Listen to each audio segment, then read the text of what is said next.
give it a try. Ginshikang L-carnitine chromium capsules. Plant extract, scientific ratio, take 3 capsules each time. The active ingredient accelerates fat burning,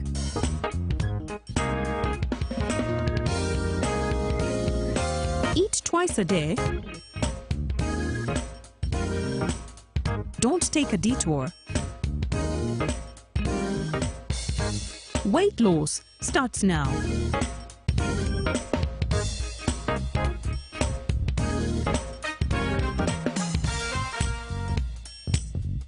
Ginshikang L-carnitine with chromium capsules helps you stay in shape. Please follow medical advice when taking this product. For more information, visit our website www.hgo.com or call 0800 335555. My question is, what is the difference between rental tax and income tax? How comes I'm paying both taxes on my own premises? If you want to have a tin, but you are not making any income from your business, you should take on the obligation to continue filing your nil return. Commissioner General, to invest in taxation, when people understand taxes and they know the importance of taxes and they know the fair assessment of these taxes they're supposed to pay, I think everybody will embrace taxation. As banning groupage cargo, clearance protects small traders who cannot afford to import full container loads individually and rely on consolidation to remain competitive. Cargo to come in groupage is consolidation, it's legitimate, and we can't ban it. What we have banned, or what we have stopped, is the use of container leaders. Now, Fiona, the good news I have for you is that among the new tax proposals, now you can get direct answers. Send your tax-related questions via WhatsApp or SMS to 0790-141-887 and the Commissioner General of URA, John Musinguzi, will personally address them. Tune in to UBC News Tonight every Monday and Wednesday for expert insights and clear explanations. Buza Commissioner.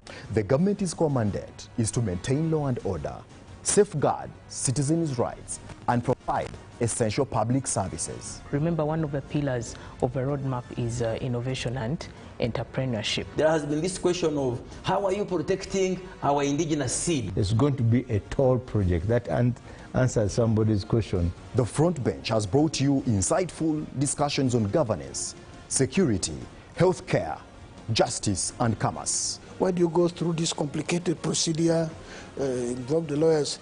You bring the case against him, the judge will hear you out and pass judgment, and you're out of court in record time. We remain committed to keeping you informed and engaged on key national matters. So these are huge, these are powerful organizations which now Uganda chairs.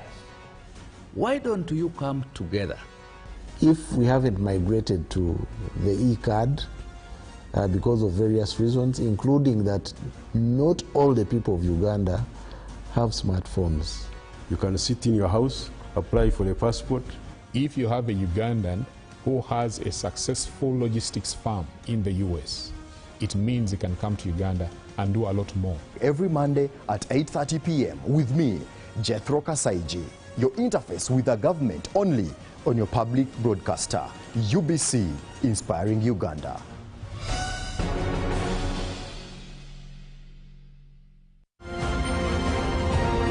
Live from UBC Studios in Kampala, this is Good Morning Uganda.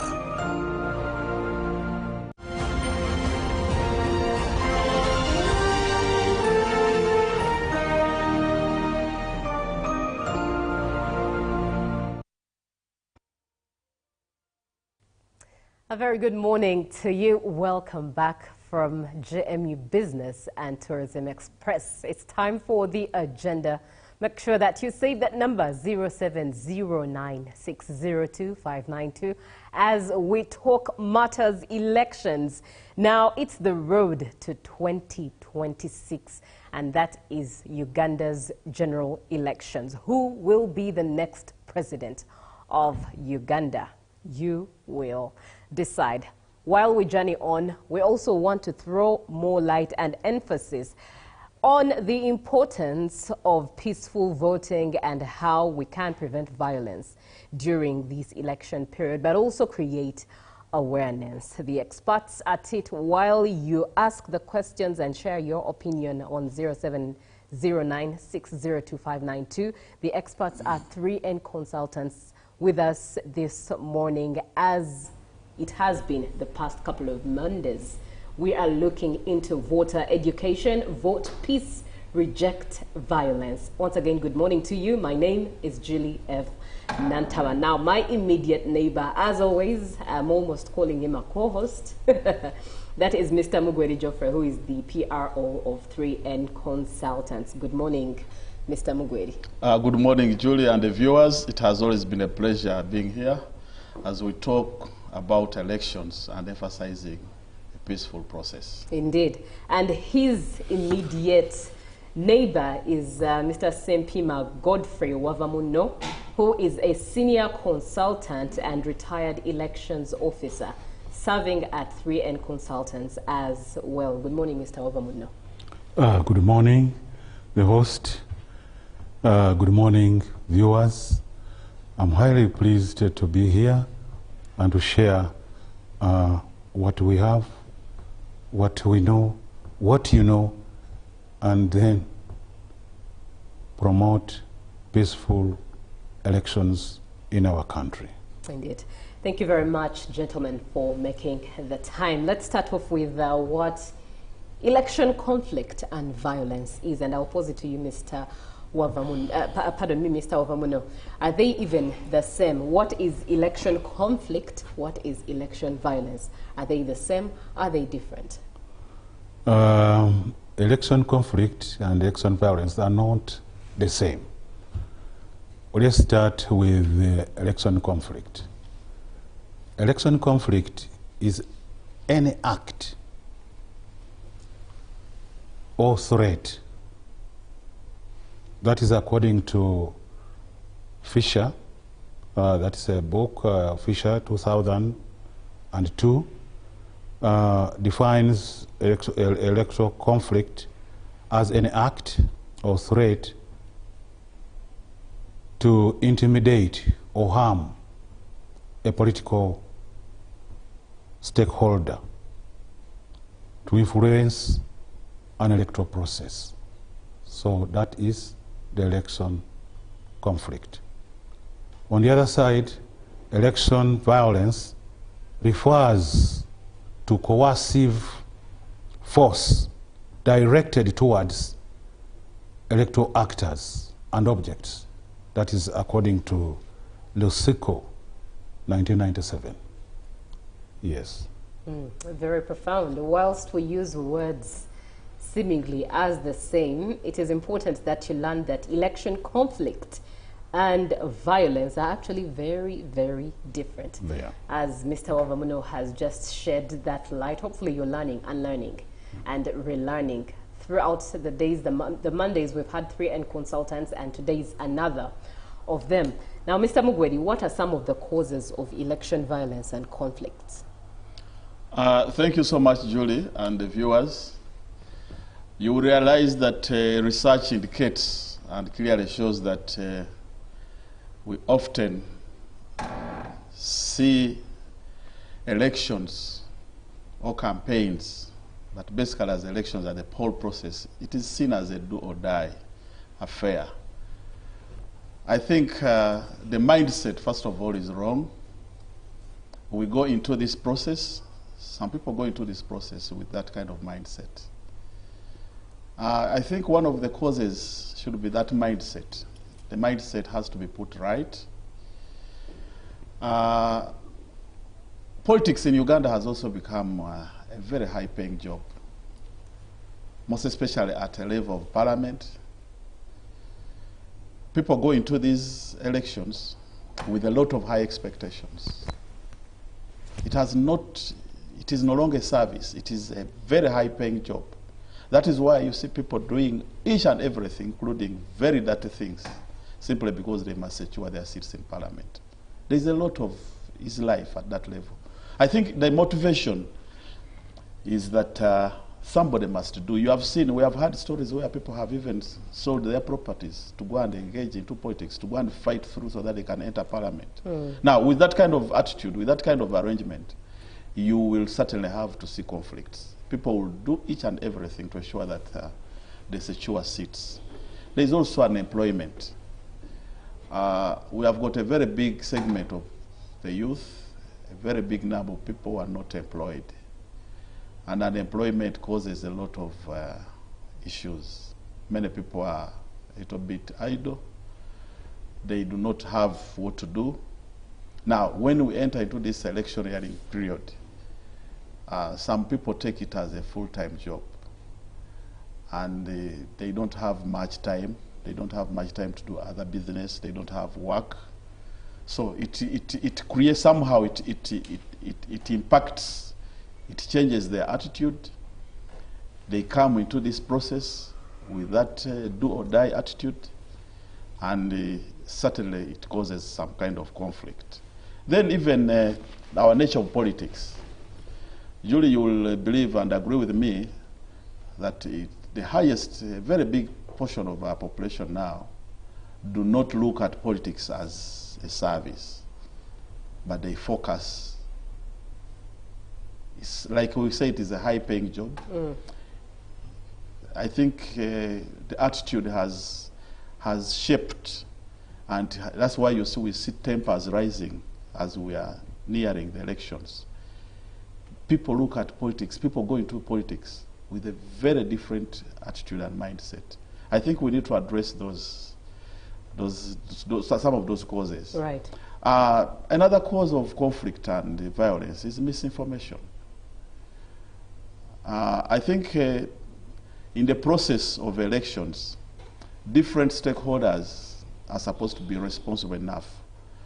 The information which is gathered, the information which is got, sometimes these kinds of violence is basically because of misinformation. A candidate, an agent, a voter, electoral commission, at times they do not verify the information they get. And if you don't verify the information, if you are misinformed, you are certainly going to find yourself into a conflict, and certainly violence will crop in.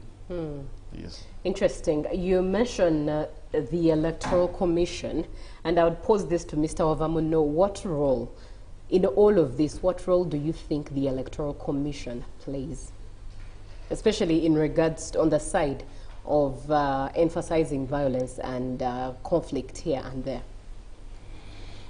Yeah, thank you very much, host. Well, Electoral Commission, in its mandate, it's clear that they should organize, conduct, supervise a very peaceful election. However, when the election period draws near, there are a lot of issues that crop up, some of which are, as my colleague has mentioned, these are high-paying jobs. People look at elections as the almost something to you do or die. But Electoral Commission in this case should be able to regulate those people who use very funny languages, abusive languages, because those ones incite. But the Electoral Commission should be in a position to ensure that these rallies are controlled, are properly monitored, so that the people participating, maybe the potential voters participating, must understand what their role is, especially during campaigns. And these conducting campaigns should ensure, Electoral Commission should ensure that they are controlled regulated, and those abusive participants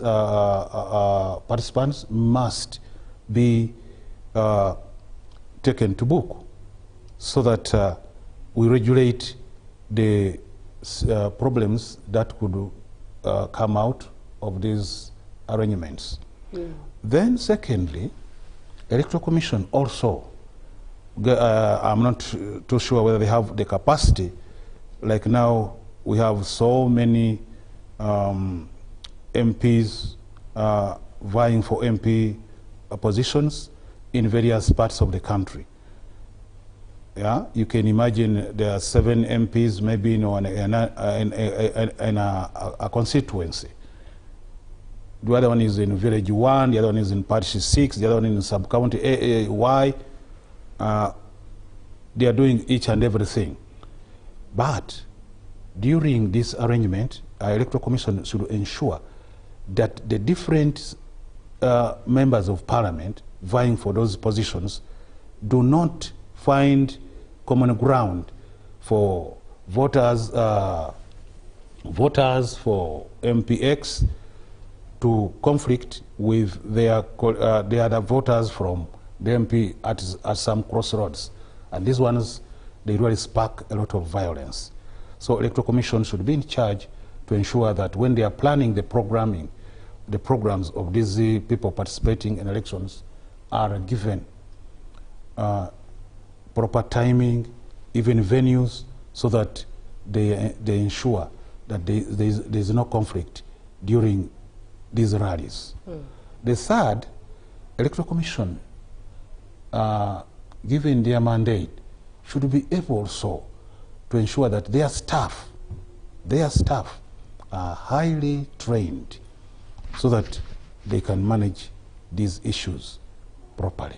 Training is very crucial on the electoral staff to ensure and study the various forms of conflict, election-related conflicts and violence. Right. When you talk about the Electoral Commission making sure that the programs of the different candidates are not, for example, in the same area, they're not campaigning from the same area, it reminds us of what happened a couple of weeks ago, maybe 3 or a month ago, where candidate Nandela Nathan Mafabi was campaigning in one area as by the Electoral Commission, and supporters of the NUP party found way into the same campaign trail and caused quite some havoc. There was a clash between supporters of the FDC candidate and, of course, supporters of the NUP candidate, who was not there. The NUP candidate was not there, but his supporters were there, and, of course, it ended up in chaos, gunshots. Now, this brings into thought of other factors, such as militarization and securitization. And I'll pose this to you, Mr. Mugweri. Case in point was the by-election of Kawempe North, where we saw heavy military deployment and security deployment that got, in fact, many media correspondents and their teams receiving a heavy whip on that day. Do you think, in your expertise, that militarization and securitization are other factors that lead to conflict and violence during an election season? And if chance allows, or if there's possibility, is there a definition for militarization? Is there a definition for securitization? Thank you so much, Julie. It's a very interesting concern. But before I go into that, maybe let me try to enhance my colleague's explanation on the role of Electoral Commission. Very briefly. Some of these conflicts, you realize that they are basically psychological. There is lack of confidence in most cases between the stakeholders. The Electoral Commission, as a regulator, as the stakeholder which is at the forefront of organizing these elections, has got an obligation, first of all, to ensure that the process is very smooth. But before that, what is very important to the public must have confidence in the Electoral Commission. You see, once there is lack of confidence, issues will crop up. And I think we have seen that as one of the reasons why we have seen so many clashes. people go into this process, there are those who go into this process without appreciating and without having the confidence. It is a little bit disturbing. If the process is not trusted, then why do you go into it? So I think it is a two-way, whereas the Electoral Commission has to ensure that it instills confidence into the public, even the participants, the other stakeholders, the politicians, must psychologically prepare themselves to appreciate that this is the only route we can achieve our objective. And I think once there is a balance between the two, we shall not have many clashes. Right. Now, back to the issue of militarization and securitization in the process. Like we have always emphasized here before, this process is not an event. It's a process. It goes through so many stages. Like right now, we are on the stage of campaigns. And we have got very many stakeholders who play their different roles at different times, at different stages. Now, first of all, we must appreciate that the law requires, and actually it mandates, security agencies to be part of the electoral process, especially police. I think I'm not very well conversant of the particular section in the law, but police is mandated under the law. And the Parliamentary and Presidential Elections Act, police must regulate this process because it's a process which requires people gathering, it has to be regulated, and where there are many people, there will always be security concerns. So there is no way we can avoid having security in this process. Now, the issue should be, how do we conduct ourselves professionally? I think I want to call upon the security agencies that in most cases clashes have come up simply because the public and at times the candidates have also not had confidence. They are not sure that actually the security agencies are objective and unpartisan. And that is also the issue of trust and confidence. If there is no confidence, if there is no trust in the system, if there is no trust in the stakeholder who is mandated to provide security, certainly there will be issues. So my concern and my call, my humble appeal is that let us act professionally. The Electoral Commission should act professionally, the security agencies should play their role without showing sides. And at the same time, the public, the voters, the politicians should also appreciate the role of security. You can imagine conducting these elections without security. What would happen, Julie? I think we would even be witnessing a lot of issues. Security is very important. It plays a very big role. It plays a cardinal role. But we are simply appealing to them that let them conduct their business professionally. On the issue of militarization, I think the same law requires and actually gives an opportunity for the Electoral Commission and police to request for the involvement of the military into the process where it appreciates and shows that actually the police may not be in position alone to cover up the security of the whole process. Many politicians have questioned the involvement of the military in the elections process. But for us as other observers and people who are not directly involved in the campaigns, we are not consumers of intelligence. I think the deployments, the involvement of the military, the involvement of all other security agencies is based on the consumption of the intelligence. The consumers of intelligence have got a preserve, have got that advantage to take decisions on how to deploy without necessarily showing and justifying why they have chosen to deploy military in the elections. So once the military is involved, we still call upon to still maintain their line, to play professionally. Otherwise, it is very inevitable you cannot conduct elections without security operatives, security agencies in the whole process. Because we must secure, the candidates must be secured, the public must be secured, property must be secured. Now, we are looking at the balance. How do we balance so that all the stakeholders do come on one page? Right. Do you think there is a definition to both militarization and securitization, or are they the same? Well, it is not necessarily the same. Securitization of the process, that one is basically about ensuring that everything, every stakeholder, the objects, the participants, is secured. Right. And security is a broader perspective. You look at, like I said, intelligence, they gather intelligence. You are going to manage crowds. You are going to provide security for every participant in the process, because that is the role of security.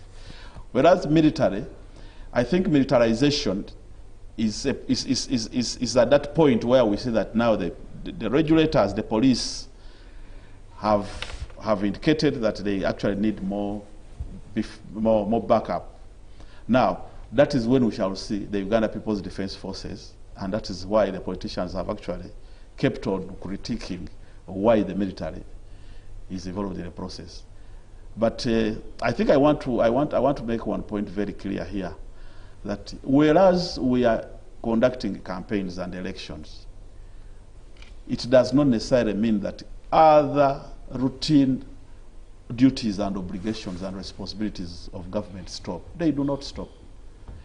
So where you see military involved, unless they have gone beyond their borders, unless they have acted unprofessionally, but we are going to have both the military and the police in this process. So what is important now is to strike that balance and to emphasize that let whoever is involved in securing this whole campaign process do it professionally. And once we do it professionally, and once there is confidence and trust that whoever is involved has got no sides, there will be no clashes. That is the point of emphasis. Right. Let us build that confidence, let us build that trust, and also appreciate that we cannot conduct this process without these two agencies. Now, on the issue of professionalism and what absoluteness there is therein, especially to the sensitization of the public, I think that's where we indeed need an expert from the Uganda police or the side of the military to just educate Ugandans on how far, if in case they go how far, at what point the military handles them by the hand of the military, and at what point the police handles them by the hand of the police, and where their boundaries and limitations are as Ugandans, and of course those who enforce security. But it's 16 days of activism, and of course this activism is in regards to gender-based violence.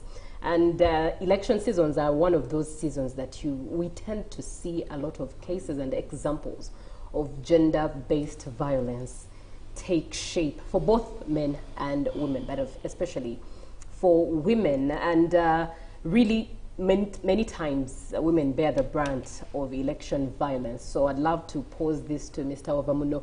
What are some of these forms of election violence against women that you have taken note of in your years of experience? And before you actually speak into it, just allow me to remind our viewer, you are watching UBC TV, and we are talking election matters. Of course, voter education, vote, peace, reject violence. 0709602592. You have a question, you have an opinion, you have experience. Do share so that the experts are able to shed more light into this. Over to you, Mr. Ovamuno. Yeah, thank you very much, host. Sure. Women face verbal intimidation, physical assault, and it goes far beyond even to domestic violence, simply because a woman is supporting candidate X and then a male or a man is supporting a different candidate. This one, when these two people live under one roof, definitely those glaring differences in supporting various candidates really get a complicated equation. And even if women further face a very nasty sexist insults where women are questioned about their personal lives, and yet men are not given these questions. So a woman becomes really hurt during the election violences. And these ones, the gender-based violence, does not only, by the way, stop on women. Even men are also, they face similar violence. Some women are very strong. They can even take their husbands to sit down, say, hey, come on, sit down, I'm talking. And some men really cool down, and sometimes even start kneeling down. But since the question is about majorly on the women, when women, others have started getting physical beatings, they are being insulted, they are being beaten because they are supporting different candidates. Yeah. Then the other issue also, when these women, sometimes they also take, they make it to the extreme, because he's supporting candidate X, he follows him from village 1 up to the headquarters of the district headquarters, or wherever the rally is. And remember their roles as women in a home. Sometimes they come back very late. Sometimes, according to what we have been watching, some women even come back the following morning, reporting back to their homes. Now, of course, men have a lot of suspicion on these issues, but then the generator of all this is just because there's a lot of women are following different candidates at different rallies. So men also find themselves either staying alone in their houses when women have gone far, escorting, making a lot of music. Sometimes they are picked up by music, and then you find a woman moving from even going up to 10 miles, but on foot, just following different styles of candidates. Now, again, when you look at, again, these women also, when they are supporting, we have seen examples where women would want to donate just to keep their candidates, maybe to get fuel. Say a woman who has a cow, he has a goat, he has a hen, he wants to donate to it so that he raises money to support her candidate. A male grabs the money. Sometimes even live animals. He takes the animals, he sells them, and then the money is also spent in bars.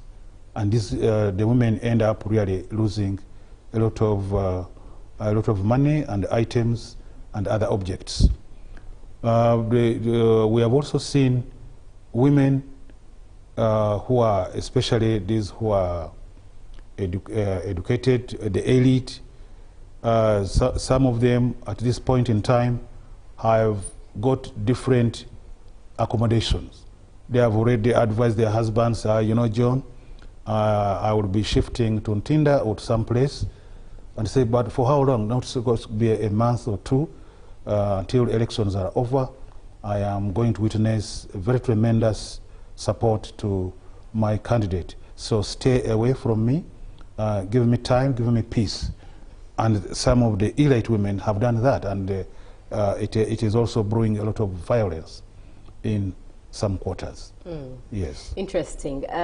Now, just for purposes of awareness, it would also be nice to highlight some of more examples of what happens to men as well in regards to gender-based violence and election seasons. How are men tortured in regards to this, in line with this?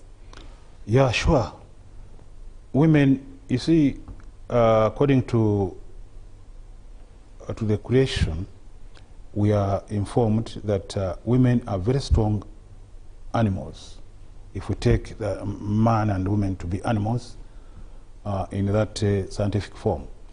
Now, when a woman has made a decision and he's ready to garner support, they usually also draw up programs, which programs cannot be followed by men, because these women start giving orders, and as in the patriarchy encirclement or understanding, men are supposed to be the head of the families or the head of homes or households, but women in this time of elections have already picked up momentum to gain the upper role. Now, that one intimidates a lot of men, and men find themselves, the women are abandoned by women, because just as you can see, women are also busy campaigning. You can imagine a man who is maybe also, since we're all political animals, a woman goes to campaign and has to come back at after 2 a.m. Yes, she has been on a long journey, and of course it means that a man is going to spend some months or some days or weeks without getting proper food or care, because a woman will keep telling them, tomorrow we are going to village X, we are going to parish X, and the man is intimidated. So men are suffering silently there because of the women's strong participation in politics. It wouldn't be bad, really, because we should have equal opportunities given the chances on earth, but women sometimes go extra miles. When it comes to intimidating, they group up and start even insulting. We have seen this. We have been, since, as we said, we are 3N consultants. We are in 3 regions, sub-regions, and we are really witnessing a lot of things. Women are also intimidating men, especially during this time of election. Thank you very much. We are having a conversation on voter education, and today in particular we are looking at peace, voting peace and rejecting violence. 0709-602-592 is the WhatsApp number that you should engage and be part of the conversation. And in studio, the gentlemen that are with me, Mr. Mugweri Joffre, who is the PRO3N consultant, and Mr. Sempima Godfrey Wavamuno, who is a senior consultant and retired elections officer serving at the 3N Consultants. Some of the comments coming through. The first one is, good morning UBC family here in Uganda. The military has exercised professionalism when it comes, has never exercised professionalism when it comes to elections. I'm sure both of us know that. When they meet the opposition, they start beating without even telling them why they want to harm them. The military is very violent. Our president, who is the commander-in-chief, should talk to them. I remain Okirol Bernard in Porota, Kachira in Jinja. I wonder what you have to say to speak into that, Mr. Mugweri, this particular comment. Yeah, thank you so much, whoever raised that concern. Like I mentioned it here before, we have witnessed cases of the military being accused. I am not a spokesperson of the military, but I'm a patriotic Ugandan, and I'm very objective in this case. It is very true. We have seen instances where the military's involvement in these processes has been questioned. And I think the military has clearly explained, it has explained its case very well, but we have continued seeing such cases. And I try to explain the cause of that here. One, these two stakeholders in most cases have failed to appreciate that they must all participate in this process. There is a segment of politicians who, even before the military conducting itself in a professional manner, there is a segment of people who have got a bias. Psychologically, they are prepared, they are programmed that once you see a military official, the military official is not going to do something good. Now, under such circumstances, there will be a clash. Your mind does not appreciate that that person in uniform is a human being like you. And actually, he's doing his work. Now, once you have that mindset, which is basically biased, which is negative, even the person in the military uniform will react, and the reaction will not be good. So the point of emphasis here is, let all the participants have, first of all, have a very objective opinion and mind about the process. Right. Then the military, it should also conduct it without any kind of bias. For example, we have seen cases where somebody has already been subdued, and that person is still again being tortured, being beaten. What would be the purpose of me being put on handcuffs? It is already an indication that you have subdued me. Now, if you have put someone on handcuffs, why do you go ahead and beat him or her? I think that is where the military goes wrong. We call upon the military to act professionally. We should not go into this process as a do or die. And the person you are torturing is your uncle, is your brother, is your relative, is a Ugandan like you. I think we need to be very clear on this. Indeed. Thank you so much. Indeed. And some of the comments coming through still, Loia Emmanuel from Koboko. My input on how to avoid electoral conflict and violence during campaigns after election, it's to create a conducive atmosphere for the electoral process. It requires coordinated efforts across government, civil society, political actors, media, and communities. And you share a couple of strategies on how to lay that in the interest of time. Let me move on to what is next. Good morning, UBC family. I'm just inquiring about the issue of women exaggerating issues in politics. Wonder what you mean. Please elaborate more as we begin to bring this conversation to a close, because Ruben has to come on with the sports. Staying with you, Mr. Mugwedi, what do you think are the solutions to prevent, first and foremost, gender-based violence against women in elections, but also to the men, really, and generally also a solution to prevent violence during and conflict during the election season? Thank you so much, Julie, and the viewers. If I can have a take briefly on gender-based violence, especially on women during this electoral process. We have got our colleagues who have not yet appreciated that there is gender equality in Uganda now. There have been several efforts to ensure that there is gender equality. Now, there are people who are so traditional, I call them, who are still in the analog world, who believe that because you're a man, therefore you should even take a decision on behalf of your wife.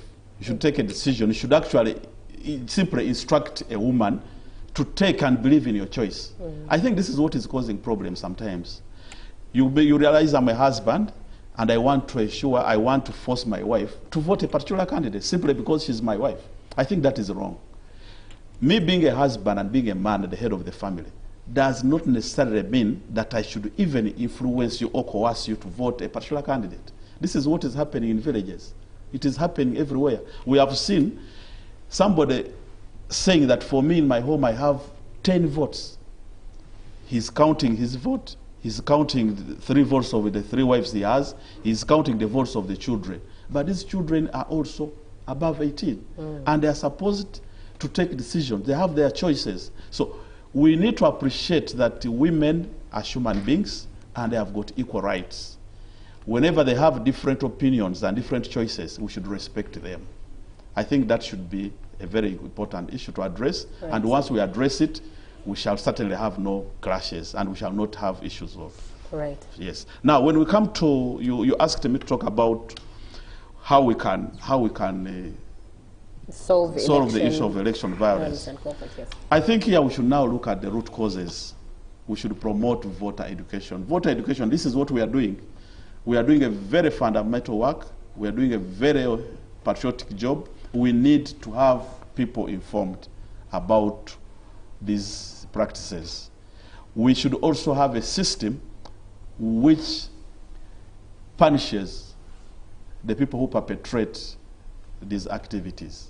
For example, if we have a system whereby it is very clear that once you are involved in these gender-based violence activities, you will be certainly accountable, you will be subjected to the law processes, and you will have the punishment for that.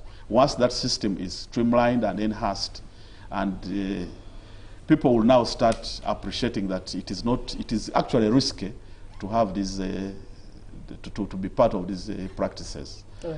Yes. Thank you very much. That is Mr. Mugwedi, the PR of 3N Consultants, and he's been speaking with us today, in particular, voter education, but in particular for preaching against violence. Do pardon me there. Now, I will come over to Mr. Wavamuno. What are your parting shots? The parting shots here, thank you very much, Julie. The parting shots here would recommend that we should have dialogue. Stakeholders should have dialogue so that we coexist without these conflicts. Once we get the dialogue and we get into serious analysis and approach to our problems, we should be, I'm sure elections will be very peaceful. Then the other one is to ensure that we verify the reports, the information, so that we reduce also on media. This social media is also doing a great havoc in dispersing or disseminating information, right, which is not proper, which is not good. And once that information goes to the public, it also sparks, that kind of information sparks violence.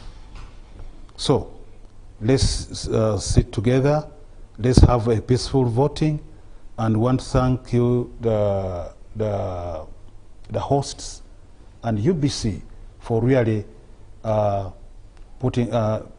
inviting us and participating in this very good, noble activity of ensuring that we have peaceful elections in this country. Thank you very much. Now, that is Mr. Sempima Godfrey Wavamuno. He is a senior consultant and a retired elections officer serving at the 3N Consultants. Now, as we close this, on the screen is something that we always should emphasize: how you are casting your ballot come next year. In a blue ink is how you are rightfully supposed to do so.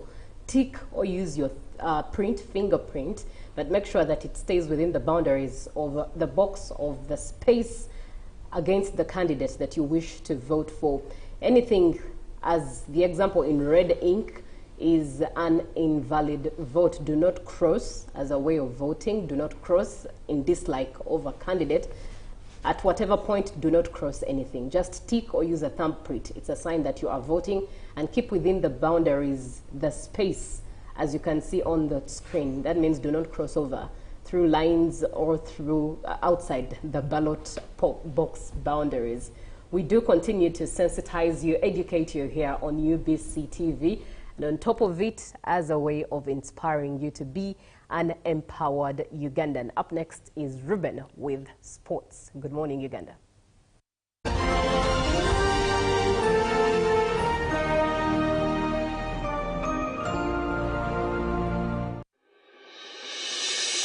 In a season of choices, Uganda needs clarity. At UBC News Tonight, I bring you the truth, not noise, no speculation, no opinion, just the facts that shape our democracy, our economy, and our future. We report boldly, we investigate deeply, because the truth is not optional. It's our duty.